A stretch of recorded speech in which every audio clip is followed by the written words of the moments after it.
Current కానీ రోడ్లు కానీ మిర్చి మార్కెట్ కానీ ఇవన్నీ దండలాడినాకనే ఇంత మన భూములకు విలువ పెరగలేదా? ఇప్పుడు ఏం రేటు ఉన్నది భూములు?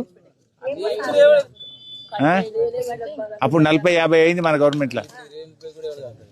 తగ్గిందా?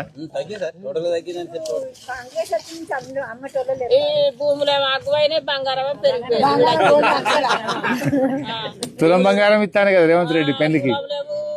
1,35,000 అంతేనా?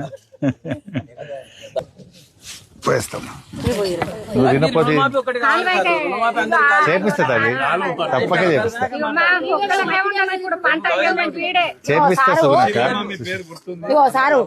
నా కొంట 4 లక్షల అప్పు ఉన్నది, జర నువ్వు సాయం చేయాలి నాకు. రేవంత్ రెడ్డి మాఫ్ చేయలే, రూపాయి చేయలే, ఓటేసుకుంటూ రూపాయి చేయలే, జర నాకు చేయాలి సాయం. ఏంటి రుణమాఫీ? రుణమాఫీ చేయాలి. అయిందంటుండే కదా అందరికి. ఎవ్వరి కానీ ఎవ్వరి కానీ అందరికి అమ్మాయి చేయాలి. ఏం పేరు అంటే? నా పేరు యాదవ్. యాదక్క, మంచిది యాదక్క, మాట్లాడు.